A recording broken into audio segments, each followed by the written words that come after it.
Hello, welcome back, my favorite movement enthusiasts, to another episode of hard and advanced calisthenics exercises made freaking easy. In fact, so easy that you wouldn't consider it an advanced exercise anymore. So for today, let's check out how to skin the cat, how to do it the right way without getting hurt, and how to do it in a way that's gonna build insane strength in your shoulders, as well as mobility and complete control. So if you're ready, let's get right into it. So let's first consider what we need for this exercise. We need limber and loose shoulders. Check. We need a strong core, especially when it comes to hip flexors. Check. We need to have absolute control over our entire body movements when we are hanging from a bar. Check. And we'll put all of these together through the easiest exercises that will get you there in the most effective way possible. So let's start at the very top with our shoulders. We are going to require a lot of rotational shoulder mobility. So grab yourself a stick, a broomstick, or anything that you can hold on with both hands without having too much movement in the distance of your hand placement. And all you need to do from here, yes, complete rotations in your shoulders or in your rotator cuff, all the way forward and all the way backwards. Now we're not only just going through the motion of forward and backward, we want to work very precisely and move our scapula very distinctly with every single rotation. So if we start at the very front, moving up, we go into adduction. Moving further up, we go into scapular elevation, pulling our shoulders all the way up. Moving backwards, pull your shoulder blades together, adduction, and then all the way down into scapular depression. Pull those shoulder blades all the way down. So a complete rotation goes through scapular depression, adduction, elevation, abduction, and reversing the entire movement once more. Now you can either work slowly or you can work very dynamically. As long as you keep the control and the complete movement, you can basically work at whatever speed you enjoy the most. Now that we've got the rotational thing out of the way, we will isolate the adduction and abduction movements as well as the elevation and depression movement. And we're going to do it symmetrically and asymmetrically. Starting at neutral or shoulder height, we have pulling our shoulder blades together and extending them. This is symmetrical adduction and abduction, as well as asymmetrical left side, right side. We are learning how to control our shoulder blades both simultaneously as well as separately. We're going to do the same thing in elevation and depression. Elevation and depression. First, simultaneously, and then left side, right side, separately. This is going to teach you all the control you're going to require for this exercise and then some.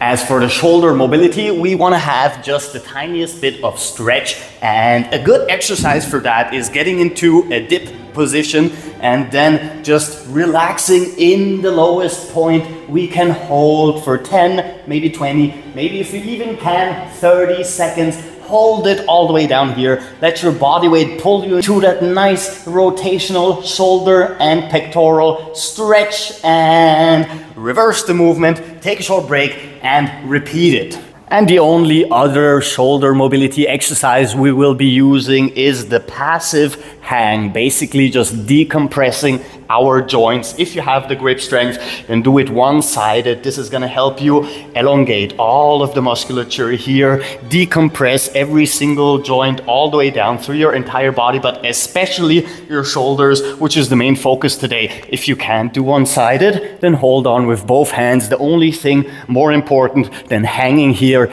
is being completely relaxed while doing it. If you don't relax, then you're not going to have the benefit. You're going to be in an active hang, and this is not what we need. We need to passively hang through and decompress everything, so we can do the exercise without getting hurt. Which means that we can move on to core strength combined with hip flexor strength. And the good thing is that I chose an exercise that is going to combine all of this, so you don't have to go through too many exercises and jumble everything up in your brain. So we're going to do a classic L-sit. However, there are easy ways to do an L-sit and there are more advanced ways to do the L-sit. The easiest way would be having elevations for both of your hands, just getting up there and raising your legs, and see, I almost broke my wrist right there. The harder variation would be working on your fingertips, which means that you're going to require a lot more strength in the rest of your body, as well as a lot more control and flexibility. In the quickest way possible. Exercise number 1, lift yourself up, extended leg raises, left side, right side.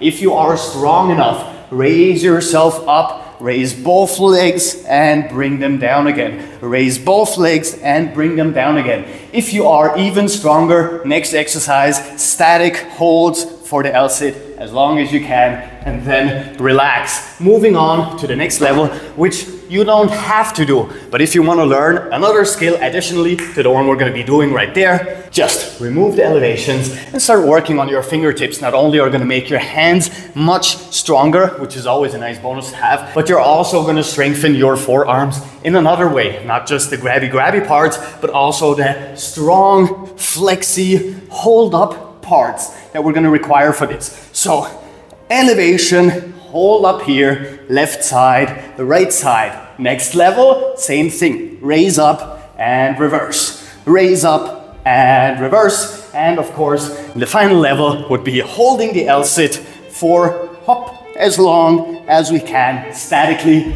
sitting back down, taking a short break, and repeating the whole thing again.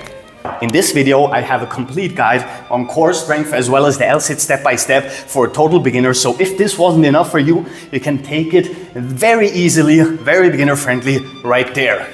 We have gone through our preliminary preparations. Now it is time to get up on that pull-up bar and start doing the exercise itself. Now we're gonna start out by putting an elevation right below our pull-up bar, and there are 2 reasons to do that. One, I am a tiny boy and I can't get up all the way up here. But the other reason would be, if this is your first time or you are new to this exercise, then having a safety right below you where you can just let go and fall onto it, especially if it is something soft, is a very good idea. Now, the first half of this exercise is already known as a separate exercise by itself, which is a tucked lever. Pulling in your knees and switching your upper body parallel to the ground before reversing the entire movement in a controlled fashion. So we're working with our hip flexors and abdominals until here. We're working with our shoulders, trapezius and latissimus musculature until here, reversing the movement, and then again abs and hip flexors. So you can use the tucked lever as your first exercise just to feel yourself into the movement pattern step by step. And now we're gonna make use of all that rotational shoulder mobility we worked on to pull through from here, and you have to really relax your shoulders, and we wanna push our upper body forward as much as we can, extend our legs, and if you have the mobility and strength, pull them the slightest bit up here so we can strengthen our quads and our hip flexors as well. This will later help us when we do the extended version of skin the cat, for which we don't have enough space here, but we will be learning it anyway. So reversing the tucked skin the cat by pulling in your legs, and use your shoulder, trap and lat musculature once more to reverse the movement in a controlled fashion. Relax all the way. Take a short break before you go on to the second repetition. First, start in a passive hang, like so. Second, start with a tucked lever, pull in your legs, go parallel to the ground, and once you're here, complete the rotation. Be very careful when you relax your shoulders not to relax your hands, because you're gonna let go and fall all the way down. which we don't want.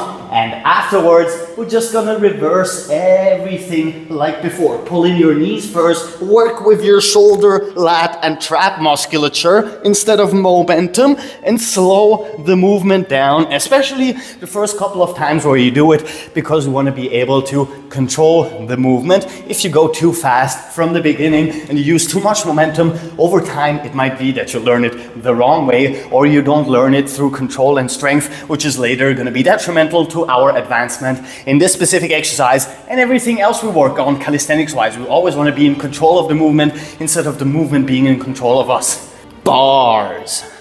And guess what we're gonna do once we've gone through a handful of repetitions of this exercise and we have... What seems to be the officer problem? And we are done with working on our technique, we will go to the bar once more and we're gonna continue our passive hanging streak just to decompress our shoulders once more. Now we're gonna have a nice stretch with this exercise already, but just in case, I always end these kinds of calisthenic sessions with decompression exercises that help me get rid of any leftover tension from any shoulder related exercises.